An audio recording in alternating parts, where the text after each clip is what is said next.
નમસ્તે વિદ્યાર્થી મિત્રો, ફરી એક વખત આપનું સ્વાગત છે. દિવાળી બાદ આપણે આ બીજું સેશન ચાલુ કરવા માટે જઈ રહ્યા છીએ ઓનલાઈન એજ્યુકેશનનું. ધોરણ 10 સામાજિક વિજ્ઞાન online education session organised by the Noblehood school વતી હું આપ સૌનું સ્વાગત કરું છું. આજે આપણે શરૂ કરવા જઈ રહ્યા છીએ પ્રકરણ 5 ભારતનો વિજ્ઞાન અને ટેકનોલોજીનો વારસો. વિદ્યાર્થી મિત્રો, આપણે ગયા સત્રની અંદર મતલબ દિવાળી પહેલાનું જે સેશન હતું એની અંદર ઘણા બધા ચેપ્ટર્સ જોયા, જેની અંદર આપણો વારસો પ્રથમ ચેપ્ટર જે હતું એમાં સાંસ્કૃતિક વારસો અને પ્રાકૃતિક વારસો એ બે વિશે આપણે અભ્યાસ કરેલો હતો. ત્યારબાદ ભારતના વિવિધ પ્રકારના શિલ્પ અને સ્થાપત્યો કે જેનો સમાવેશ સાંસ્કૃતિક વારસા અંતર્ગત થાય છે એના વિશે પણ આપણે અભ્યાસ કર્યો. હવે આ પ્રકરણમાં આપણે ભારતમાં પ્રાચીન સમયમાં વિજ્ઞાન અને ટેકનોલોજી ક્ષેત્રે કેવી નામના હતી, આપણો વારસો કેવો રહ્યો છે એના વિશે વિગતવાર ચર્ચા કરીશું. તો ચલો આપણે શરૂ કરીએ ભારતનો વિજ્ઞાન અને ટેકનોલોજીનો વારસો. વિજ્ઞાન અને ટેકનોલોજી ક્ષેત્રે જે સંશોધનો થયા તેમણે વિશ્વના દેશોને નજીક લાવી દીધા છે. દેશ વચ્ચેના આંતરવ્યવહારને સરળ બનાવ્યો છે. વિશ્વના તમામ દેશો વચ્ચે સહયોગ વધ્યો છે. નવો અભિગમ ઉદ્ભવ્યો છે. રાષ્ટ્રો વિશ્વ શાંતિ અને સહ અસ્તિત્વ તરફ અભિમુખ થયા છે. વિજ્ઞાન એટલે વ્યવસ્થિત જ્ઞાન અને ટેકનોલોજી એટલે વિજ્ઞાનની વ્યાવહારિક ઉપયોગિતા. કેટલી સરસ વ્યાખ્યા અહીંયા આપવામાં આવેલી છે વિદ્યાર્થીઓ, કે વિજ્ઞાન એટલે વ્યવસ્થિત જ્ઞાન, એક સિસ્ટમેટિક મેનરમાં આપણને મળતું નોલેજ, અને ટેકનોલોજી એટલે કે એ જ્ઞાનની વ્યવહારુ ઉપયોગિતા. વિજ્ઞાન અને ટેકનોલોજી બંને શબ્દો ભિન્ન હોવા છતાં જોડાઈ ગયા છે, કેમ કે છેવટે આપણે જે અભ્યાસ કરીએ છીએ એ જ્ઞાનનો વ્યવહારુ ઉપયોગ તો આપણે શીખવો જ રહ્યો, અને એના દ્વારા રાષ્ટ્ર વિકાસ અને રાષ્ટ્રની સમૃદ્ધિ વધે એવા આપણા સતત પ્રયત્નો રહેશે. હવે છે આગળનો મુદ્દો, પ્રાચીન ભારતનો વિજ્ઞાનના ક્ષેત્રે વારસો. તો એ પહેલા એક વસ્તુ ખાસ તમને જાણ કરવાની, કે આ પ્રકરણની અંદરથી હવેથી આપણે એવું કરશું કે જે પ્રશ્ન અગત્યનો હોય અથવા તો પૂછાવા લાયક હોય એ હું તમને જણાવીશ, જે તમે એક નોંધ કરતા જજો. વિડીયો સ્ટોપ કરીને પણ તમે કરી શકો છો. જે આ મેં ટિક માર્ક કરેલું છે અત્યારે, એ વિજ્ઞાન અને ટેકનોલોજીની વ્યાખ્યા થઈ ગઈ. વિજ્ઞાન એટલે વ્યવસ્થિત જ્ઞાન અને ટેકનોલોજી એટલે એ જ્ઞાનનો વ્યવહારુ ઉપયોગ. હવે આ બે શબ્દો જે રહ્યા એ ભિન્ન હોવા છતાં પણ એકબીજા સાથે જોડાઈ ગયેલા છે. ત્યારબાદ છે પ્રાચીન ભારતનો વિજ્ઞાન ક્ષેત્રે વારસો. આપણા પ્રાચીન ભારતના મહાન ઋષિઓએ વિજ્ઞાનના ક્ષેત્રે અમૂલ્ય વારસો વિશ્વને આપ્યો છે. ધાતુ વિદ્યા, રસાયણ વિદ્યા, વૈદક વિદ્યા, શૈલ્ય ચિકિત્સા, ગણિત શાસ્ત્ર, ખગોળશાસ્ત્ર, જ્યોતિષ શાસ્ત્ર, વાસ્તુશાસ્ત્ર, ભૌતિક શાસ્ત્ર જેવા વિજ્ઞાનના અનેક ક્ષેત્રોમાં આપણા ઋષિઓએ મહત્તમ ફાળો આપ્યો છે, જે આપણા માટે ગૌરવની વાત છે. ભારતે માત્ર સાહિત્ય, કલા, ધર્મ, શિક્ષણ અને તત્વચિંતન જેવા ક્ષેત્રોમાં જ ફાળો નથી આપ્યો, પરંતુ વિવિધ વિજ્ઞાન અને ટેકનોલોજીના ક્ષેત્રોમાં પણ પોતાનો સિંહ ફાળો આપ્યો છે. અર્વાચીન યુગના સંશોધનો દ્વારા જાણવા મળ્યું છે કે ભારત આધ્યાત્મિક વિચારધારાની સાથે સાથે વૈજ્ઞાનિક દ્રષ્ટિબિંદુ પણ ધરાવે છે. પાશ્ચાત્ય દેશોની મોટા ભાગની વૈજ્ઞાનિક અને ટેકનિકલ શોધોમાં એક યા બીજી રીતે પ્રાચીન ભારતના વિજ્ઞાનનું તત્વ સમાયેલું છે. વિદ્યાર્થી મિત્રો, આ 4 કે 5 લાઇનની અંદર આપણને ભારતના પ્રાચીન વિજ્ઞાન અને ટેકનોલોજીના વારસાની એક ઝાંખી કરાવી દીધેલી છે.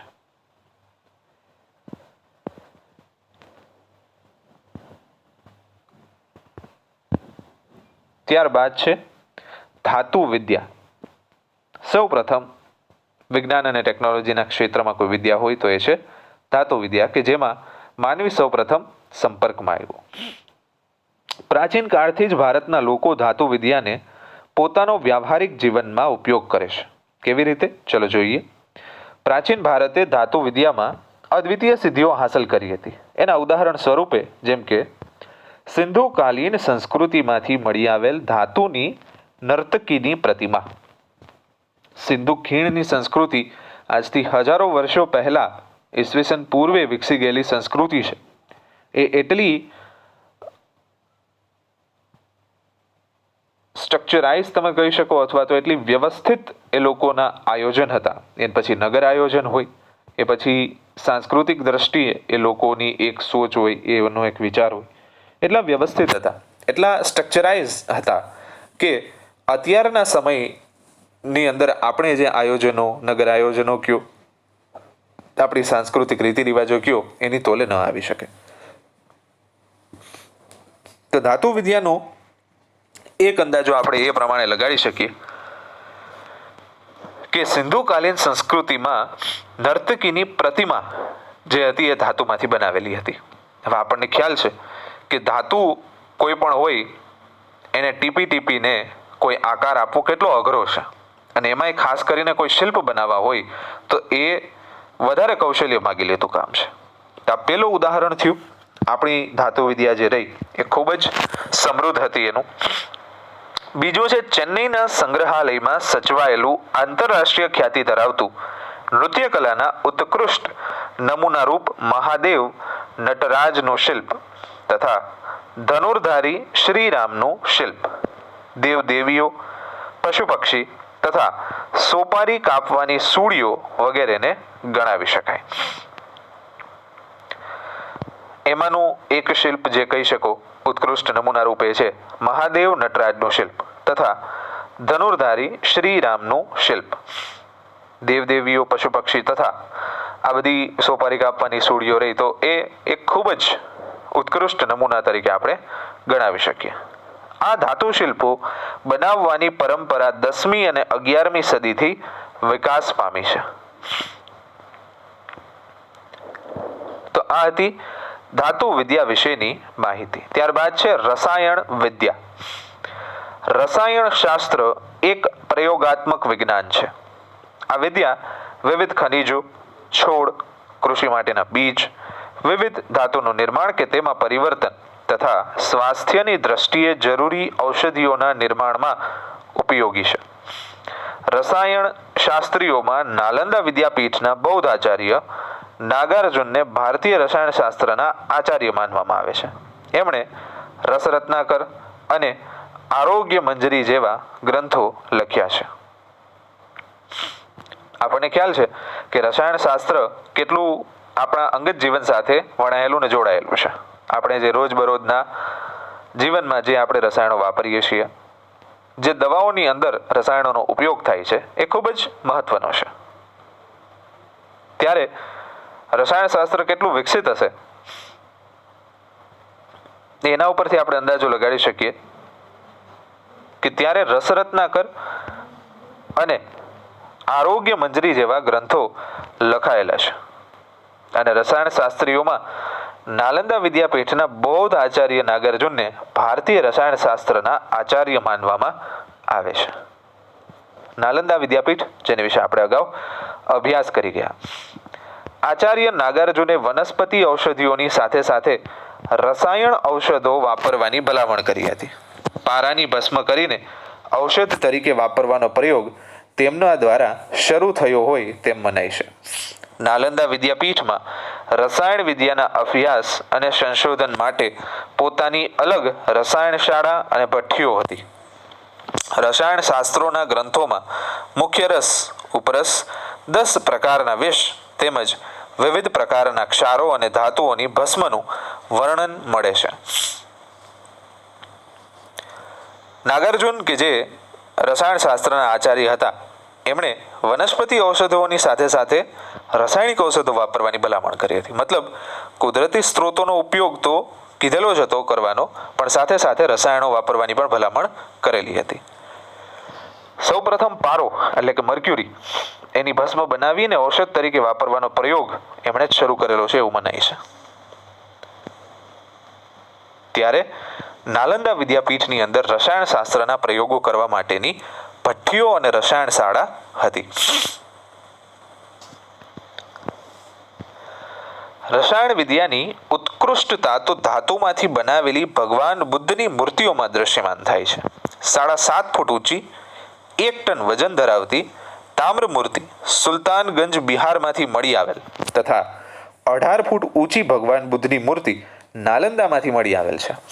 7 ટન વજન ધરાવતો અને 24 ફૂટ ઊંચો સમ્રાટ ચંદ્રગુપ્ત બીજાએ એટલે કે વિક્રમાદિત્ય દિલ્હીમાં નિર્માણ કરાવેલ વિજય સ્તંભને હજુ સુધી વરસાદ, ટાઢ કે તડકામાં આટલા વર્ષો સુધી રહ્યા છતાં કાટ લાગ્યો નથી. આ ભારતની રસાયણ વિદ્યાના ઉત્તમ નમૂના છે.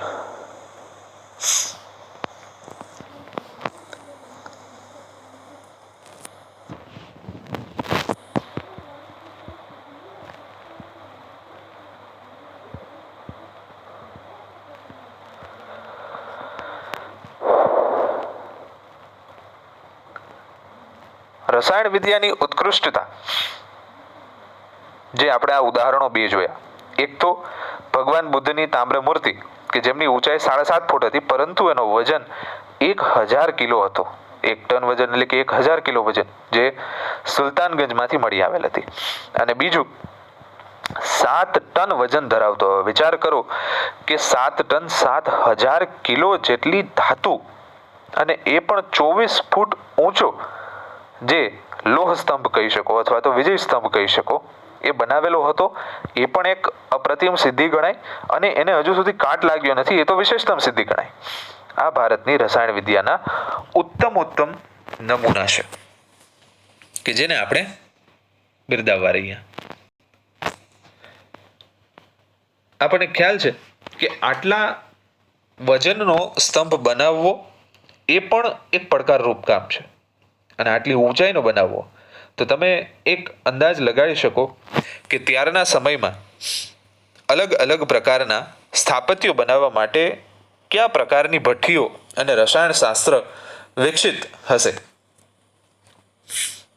અહીંયા તમને બતાવેલો છે લોહ સ્તંભ દિલ્હી કે જેનો વજન આ 24 ફૂટ ઊંચા થાંભલાનો વજન 7000 કિલો જેટલો છે.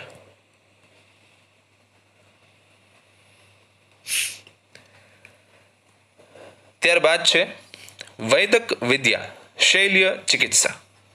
જેમ મેં કીધું એમ કે દરેક મુખ્ય મુદ્દાની આગળ વધતા પહેલા કોઈ પ્રશ્નો હશે તો હું તમને ટીક માર્ક કરવાનું કહીશ અથવા તો એના વિશે માહિતી આપીશ.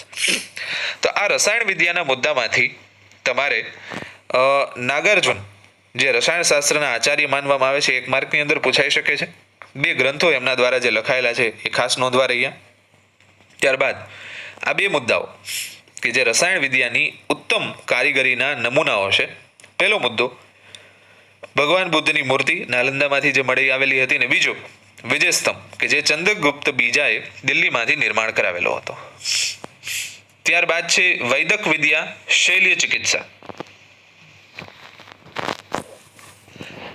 પ્રાચીન સમયથી ભારતે વૈદક વિદ્યા અને શૈલ્ય ચિકિત્સા ક્ષેત્રે અભૂતપૂર્વ સિદ્ધિ પ્રાપ્ત કરી છે. ભારતીય વૈદક શાસ્ત્રના મહાન પ્રણેતાઓ મહર્ષિ ચરક અને મહર્ષિ સુશ્રુત તથા વાઘભટ્ટે પોતાના સંશોધનોથી વૈદક શાસ્ત્રના ઉત્તમ શિખરો સર કર્યા છે. તો આ 2 મુખ્ય વૈદક વિદ્યા અને શૈલ્ય ચિકિત્સાના સંશોધકો કહી શકો અથવા તો મહાન પ્રણેતાઓ કહી શકો મહર્ષિ ચરક અને મહર્ષિ સુશ્રુત તથા વાઘભટ્ટ. આ નામ ખાસ યાદ રાખવા જેથી કરીને કઈ વિદ્યાની અંદર કયા વ્યક્તિ પારંગત હતા કયા વ્યક્તિ નિપુણ હતા એની આપણને ખ્યાલ આવી શકે. મહર્ષિ ચરકે ચરક સંહિતા નામના ગ્રંથમાં 2000 ઉપરાંત વનસ્પતિ અને ઔષધિઓનું વર્ણન કર્યું છે. મહર્ષિ ચરક જે અહીંયા દર્શાવેલા છે. મહર્ષિ સુશ્રુત સંહિતામાં શૈલ્ય ચિકિત્સા એટલે કે વાઢકાપ વિદ્યા શસ્ત્રક્રિયા જેને શૈલ્ય ચિકિત્સા એટલે સર્જરી જો સાદી ભાષામાં તમને જણાવતો ના એવા ધારદાર સાધનોનો ઉલ્લેખ કર્યો હતો કે જે માથાના વાળને ઊભા ચીરીને 2 ભાગ કરી શકતા હતા. વાઘભટ્ટ સંહિતા પણ મહત્વનો ગ્રંથ છે. ચરક સંહિતા, સુશ્રુત સંહિતા અને વાઘભટ્ટ સંહિતા પ્રત્યેક વૈદ્ય માટે આ 3 ગ્રંથોનો અભ્યાસ ઉપયોગી છે.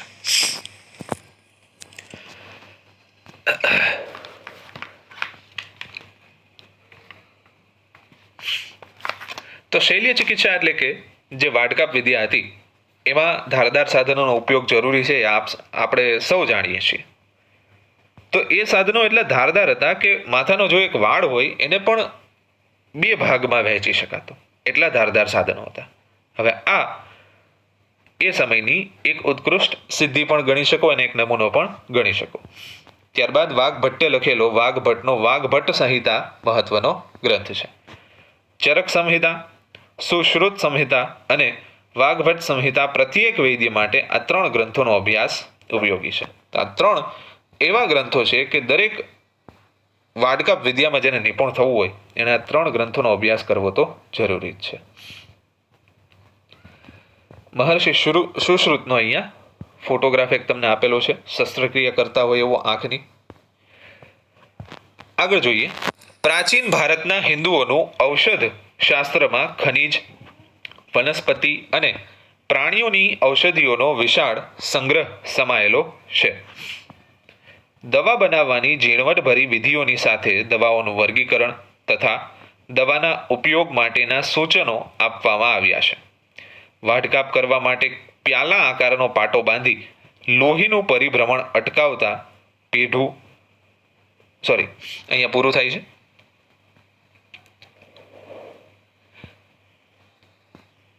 વાઢકાપ કરવા માટે આપણને ખ્યાલ છે કે અત્યારે એનેસ્થેસિયા એટલે કે વ્યક્તિને બેભાન કરી દેવામાં આવે છે, ત્યારબાદ શસ્ત્રક્રિયા કરવામાં આવે છે. તો પહેલાના સમયમાં આવા કોઈ રસાયણો તો ઉપલબ્ધ હતા નહીં, પરંતુ જ્યાં વાઢકાપ કરવાની હોય ત્યાં પ્યાલા આકારનો એક પાટો બાંધી દેવામાં આવે, જેથી કરીને લોહીનું પરિભ્રમણ ત્યાં જે થતું હોય એ અટકી જાય. ત્યારબાદ છે પેઢું, મૂત્રાશય, સારણગાત, મોતિયો, પથરી, હરસ, ભાંગેલા હાડકાને બેસાડવા, શરીરમાં ઘૂસી ગયેલા પદાર્થોને બહાર કાઢવાની તમામ બાબતોમાં ભારતીયોની નિપુણતા હતી. તૂટેલા કાન કે નાકની સારવાર અને પ્લાસ્ટિક સર્જરી પણ જાણતા હતા. મૃત શરીરના વાઢકાપ કે મીણના પૂતળા દ્વારા પ્રત્યક્ષ જ્ઞાન પણ વિદ્યાર્થીઓને આપતા. ત્યારના સમયમાં પ્લાસ્ટિક સર્જરી જે કહેવાય એ પણ બહુ પ્રચલિત હતી, કે જેમાં તૂટેલા નાક કે કાનની સારવાર કરવામાં આવતી.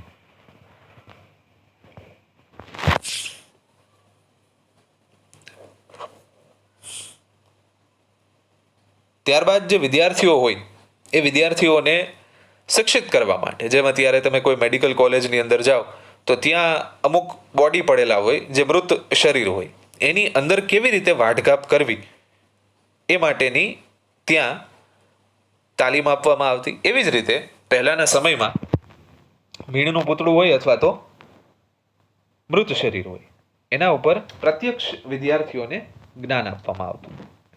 પ્રસૂતિ વખતના જોખમી ઓપરેશનો કરતા તેઓ સ્ત્રી તથા બાળ રોગોના નિષ્ણાંત પણ હતા. રોગોના કારણો અને ચિહ્નોનું વર્ગીકરણ કરી તેનું નિદાન કરી રોગ મટ્યા પછી પાડવાની પરેજી પણ આપતા હતા. પ્રાચીન ભારતમાં પ્રાણી રોગોના શાસ્ત્રોનો પણ વિકાસ થયો હતો. અશ્વ તથા હસ્તીના રોગો પર ગ્રંથો લખાયા હતા. એમાં હસ્તી આયુર્વેદ તથા શાલિહોત્રનું અશ્વશાસ્ત્ર ખૂબ જ પ્રખ્યાત છે. એટલે કે અશ્વો માટે અશ્વશાસ્ત્ર અને હાથીઓ માટે હસ્તી આયુર્વેદ. કેમ કે ત્યારના સમયમાં રાજા મહારાજાનો સમય જે હતો ત્યારે યુદ્ધની અંદર હાથી અને ઘોડાનો ઉપયોગ વધારે થતો, જેથી કરીને એમની ચિકિત્સા પદ્ધતિ પણ ખાસી એવી વિકસેલી હતી. તો આ એક ખાસ નોંધવું રહ્યું કે હાથીઓ માટેની ચિકિત્સા માટેનો ગ્રંથ હસ્તી આયુર્વેદ અને અશ્વો માટેનો અશ્વશાસ્ત્ર. વૈદક શાસ્ત્રના વિદ્વાન વાઘભટ્ટે નિદાન ક્ષેત્રે અષ્ટાંગ હૃદય જેવા ગ્રંથો લખી મહત્વનો ફાળો આપ્યો હતો.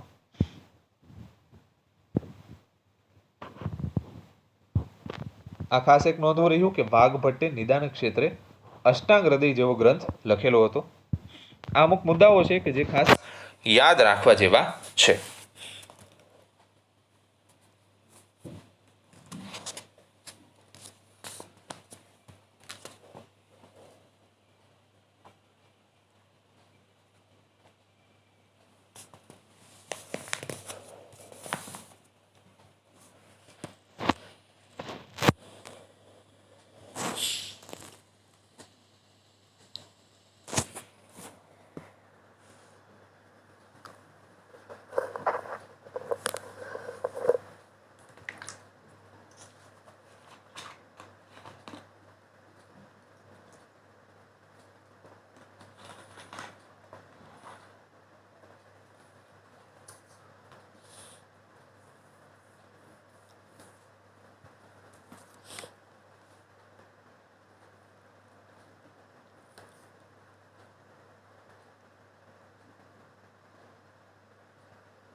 ગણિત શાસ્ત્ર, જે ગણિતથી આખી દુનિયાનો વ્યવહાર ચાલે છે તે ગણિત શાસ્ત્ર ક્ષેત્રે અગત્યની શોધો ભારતમાં થયેલી ગણવામાં આવે છે. ભારતે દુનિયાને શૂન્યની શોધ, દશાંશ પદ્ધતિ, બીજગણિત, બોધાયનનો પ્રમેય, રેખાગણિત અને વૈદિક ગણિત જેવી શોધો આપી. આ ભારતની ગણિત શાસ્ત્ર ક્ષેત્રેની મહત્વની શોધ છે. ત્યારબાદ છે શૂન્યની શોધ આર્યભટ્ટે કરી. આંકડાની પાછળ શૂન્ય લગાવીને લખવાની પ્રક્રિયાના શોધક કૃત્સમદ નામના ઋષિ હતા. એટલે કે એકની પાછળ તમે જેમ મીંડું લગાડતા જાઓ તો એકની પાછળ એક મીંડું લાગે તો 10, 2 લાગે તો 100, 3 લાગે તો 1000, 4 લાગે તો 10,000, 5 લાગે તો લાખ, 6 લાગે તો 10 લાખ, 7 લાગે તો કરોડ. બરાબર. તો એ રીતના જે શૂન્ય લગાવીને લખવાની પ્રક્રિયા રહી એ માટેના શોધક હતા કૃત્સમદ. આ એક ખાસ નોંધવું રહ્યું. શૂન્યની શોધ કોણે કરેલી હતી? આર્યભટ્ટ દ્વારા થયેલી હતી. ત્યારબાદ ભારતની દુનિયાને ગણિત શાસ્ત્રના ક્ષેત્રમાં શોધ એ અહીંયા નોંધ આપેલી છે.